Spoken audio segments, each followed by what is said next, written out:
तो दोस्तों मेरा नाम है राहुल। स्वागत है आपका टेक्निकल वर्क यूट्यूब चैनल पर। दोस्तों आज की इस वीडियो में आपको कूलर की मोटर और पंप का कनेक्शन स्विच और रेगुलेटर के साथ कैसे करना है इस वीडियो में बताने वाला हूं। जैसे कि आपको यहाँ पर दो स्विच दिखाई दे रहे हैं, एक पंप के लिए और एक फैन मोटर के लिए। उसी के साथ मैंने रेगुलेटर भी लगा रखा है। तो इसके कनेक्शन कैसे करना है इस वीडियो में बताने वाला हूँ। जैसे कि आपको यहाँ पर कूलर की जो मोटर दिखाई दे रही है, इसमें दो तार आपको निकलते हुए दिखाई दे रहे हैं और ये वायर छोटी थी इसलिए मैंने एक वायर ज्वाइंट कर दिया। इसमें आपको दो लाल एक लाल और एक पीला तार दिखाई दे रहा है। वायर के कलर कोई से भी हो, उससे कोई प्रॉब्लम नहीं है। और इसी के साथ हम पंप की वायर देखते हैं। यहाँ पर पंप की जो दो वायर आपको दिखाई दे, दो नीली तार है। किसी भी कलर की आपके पंप की वायर हो, कोई प्रॉब्लम नहीं है। तो जैसे कि यहाँ पर पंप की दो तार है और यहाँ पर मोटर की दो तार है। और इसी के साथ हम मेन सप्लाई की तार की बात करते हैं। तो यहाँ पर जो आपको ये तार दिखाई दे रही है, ये मेन सप्लाई की है। इसमें भी आपको दो तार दिखाई दे रहे हैं।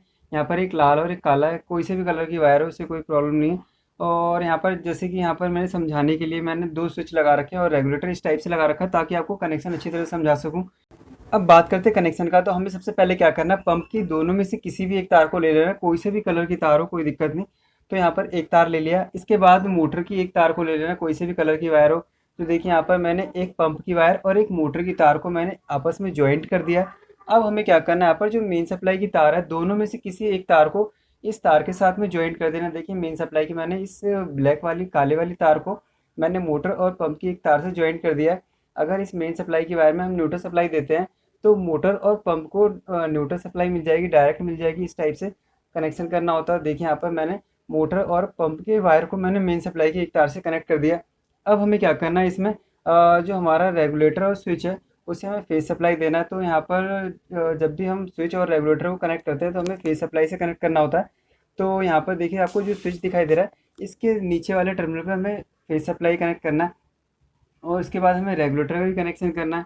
तो यहाँ पर जो रेड वाली वायर है, मेन सप्लाई की रेड वाली वायर है, हमें क्या करना है, इसे स्विच के नीचे वाले टर्मिनल पे कनेक्ट करना है। तो यहाँ पर दो स्विच है, दोनों स्विच को फेज सप्लाई देना है। तो फेज सप्लाई के लिए हमें क्या करना है, यहाँ पर एक छोटा सा तार का टुकड़ा हो चाहिए ताकि हम दोनों स्विच को कनेक्ट कर सकें। देखिए यहाँ पर मैंने एक छोटा सा तार का टुकड़ा ले लिया और इस टाइप से मैंने ज्वाइंट कर दिया मेन सप्लाई की तार से। अब हमें क्या करना है, इन दोनों स्विच को इस वायर से कनेक्ट करना है। तो यहाँ पर पहले वाले स्विच में हम इस वायर को लगा देते हैं। तो यहाँ पर देखिए मैंने लगा दिया, इसको हम अच्छी तरह से टाइट कर देते हैं। अब फेस सप्लाई इस वाले पहले वाले स्विच को मिल जाएगी और इसी के बाद हम दूसरे वाले स्विच को भी फेस सप्लाई देते हैं इस वायर के थ्रू। देखिए यहाँ पर मैंने दूसरे वाले स्विच के नीचे वाले टर्मिनल पे इस रेड वाली वायर को लगा दिया। फेस सप्लाई दोनों स्विच को मिल जाएगी। अब यहाँ पर पहला वाला स्विच आपको दिखाई दे रहा है पंप का है।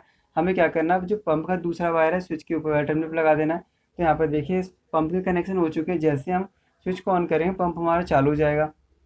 अब हमें फ़ैन मोटर का कनेक्शन रेगुलेटर और स्विच के साथ में करना है। तो यहाँ पर जो फ़ैन मोटर थी उसकी जो एक वायर बची थी उसका कनेक्शन हमें क्या करना है, रेगुलेटर के साथ करना है। तो जो रेगुलेटर के दो तार दिखाई दे रहे हैं, दोनों में से किसी भी एक तार को हमें मोटर के वायर से कनेक्ट करना है। देखिए यहाँ पर मैंने इस मोटर की लाल वाली तार को रेगुलेटर के एक तार से कनेक्ट कर दिया। तो हमारा जो मोटर का एक वायर था वो रेगुलेटर से कनेक्ट हो चुका है। अब हमें क्या करना है, रेगुलेटर को सप्लाई देनी है। अगर आपके कूलर में स्विच की जगह रेगुलेटर लगा हो तो आपको क्या करना है, इस रेड वाली वायर को रेगुलेटर की वायर से कनेक्ट कर देना, जिससे सप्लाई डायरेक्ट मिल जाएगी। अगर आपके कूलर में स्विच और रेगुलेटर दोनों लगा है तो आपको क्या करना है, इस रेगुलेटर की वायर को स्विच के ऊपर वाले टर्मिनल पर लगा देना है। जैसे कि मैं यहाँ पर लगा रहा हूँ। इससे क्या होगा, जो फेज सप्लाई है स्विच के द्वारा मिलेगी। जैसे हमने यहाँ पर जो स्विच है उसको मैंने मेन सप्लाई की वायर से कनेक्ट कर रखा है नीचे वाले टर्मिनल से, और यहाँ पर जो रेगुलेटर की वायर है मैंने स्विच के ऊपर वाले टर्मिनल पर कनेक्ट कर दिया है। जैसे हम स्विच को ऑन करेंगे सप्लाई रेगुलेटर को मिल जाएगी और जैसे ही रेगुलेटर को ऑन करेंगे हमारी मोटर चलने लगेगी। तो इस टाइप से कनेक्शन होता है। एक बार हम दोबारा समझते हैं। देखिए यहाँ पर सबसे पहले हमने क्या किया, यहाँ पर इस मेन सप्लाई की एक वायर को फैन मोटर और पंप की वायर से कनेक्ट कर दिया। इसके बाद हमने मेन सप्लाई की रेड वाली वायर को स्विच के नीचे वाले टर्मिनल से कनेक्ट कर दिया। इस टाइप से दोनों स्विच को फेस सप्लाई मिल जाएगी। और यहाँ पर जो पंप की जो दूसरी वायर बची थी यहाँ पर स्विच के ऊपर वाले टर्मिनल पे कनेक्ट कर दिया। और यहाँ पर जो फैन मोटर की वायर थी उसे रेगुलेटर की वायर से कनेक्ट कर दिया एक वायर से, और फैन रेगुलेटर की जो दूसरी वायर थी यहाँ पर स्विच के ऊपर वाले टर्मिनल से कनेक्ट कर दिया। तो इस टाइप से जो हमारे कनेक्शन है वो कंप्लीट हो चुके हैं। एक बार हम इसे चला के चेक कर लेते हैं। तो इसे चेक करने के लिए मैं एक एक्सटेंशन बोर्ड लेता हूँ ताकि इसको हम चेक कर सकें। तो देखिए यहाँ पर मैंने एक एक्सटेंशन बोर्ड ले लिया। अब इसके प्लग को लगाते हैं। देखिए यहाँ पर मैं एक्सटेंशन बोर्ड में प्लग को लगा दिया और स्विच को ऑन कर दिया। यहाँ पर देखिए पंप और जो फ़ैन है उसका स्विच ऑफ हो रखा है। अब हम इसे सबसे पहले हम पंप के स्विच को ऑन करते हैं। तो देखिए यहाँ पर जैसे मैंने पंप के स्विच को ऑन किया, यहाँ पर जो पंप है देखिए चलने लगा है। देखिए पास ला के दिखाता हूँ, यहाँ पर जो हमारा पंप है चलने लगा है। तो इस टाइप से यहाँ पर वर्क करने लगा। इसके बाद हम इसके फ़ैन मोटर को चला के चेक करते हैं। देखिए यहाँ पर जो हमारा फ़ैन मोटर है अभी बंद पड़ा हुआ है। अब हम इसके स्विच को ऑन करेंगे। स्विच ऑन करते क्या है, सप्लाई रेगुलेटर को मिल जाएगी। देखिए यहाँ पर अभी हमारा स्विच फ़ैन मोटर ऑन नहीं हुआ, फ़ैन ऑन नहीं हुआ।